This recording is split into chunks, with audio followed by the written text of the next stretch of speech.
ಬೇರೆ ಏನ್ ಶಿಕ್ಷೆ ಆಗುತ್ತೆ ಮನೆಗೆ? ಏನಾದ್ರು ಕೊಡ್ಬೇಕು ನಂಗೆ. ನೆಮ್ಮದಿಯಾಗಂತೂ ಇರಕ್ ನಾನ್ ಬಿಡಲ್ಲ.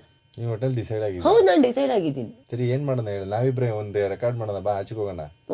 ಹೋಗೋಣ. ಫಿಕ್ಸು. ಬಾ, ಈಗಲೇ ಹೋಗೋಣ. ತಲೆ ಹಾಕಿಡ್ಸ್ಕೊತೀಯ? ಹೋಗುತ್ತೆ. ಹೋಗಿ ಏನ್ ಮಾಡೋಣ ಹೇಳು? ಹೋಗಿ ಬಾಲ್ಕನಿಲೋ ಕೂತ್ಕೊಳ್ಳೋಣ. ಎಲ್ಲ ಡ್ಯಾನ್ಸ್ ಮಾಡತ್ತಾರ ಆಡ್ತಾಗ ನಾವು ಅಲ್ಲೋಗಿ ಕೂತ್ಕೋಬೇಕಷ್ಟೆ. ಹೋಗಿ ಕೂತ್ಕೊಂಡು ಎದ್ಬಿಟ್ಟು ವಾಪಸ್ ಬರೋಣ. ಸುರೇಶ್ ಬರ್ಬೇಕು, ಸುರೇಶ್ ಅಣ್ಣ ಹಿಂಗ್ ಬರ್ಬೇಕು, ಮಜಾ ಇರುತ್ತೆ. ನೀನು ತುರಿದಂತ ನಾನು ತುರಿದೀನಿ ತುರಲ್ವಾ? ಏನ್ ಮಾಡ್ಬೇಕು ಗೊತ್ತಾ, ನಾವು ಬಾಲ್ಕನಿಲ್ ಕೂರ್ಬೇಕು, ಇವ್ರು ಡ್ಯಾನ್ಸ್ ಮಾಡ್ತಾರಲ್ಲ, ನಾವು ಡ್ಯಾನ್ಸ್ ಮಾಡ್ಬೇಕು ಅವ್ರಿಗೆ.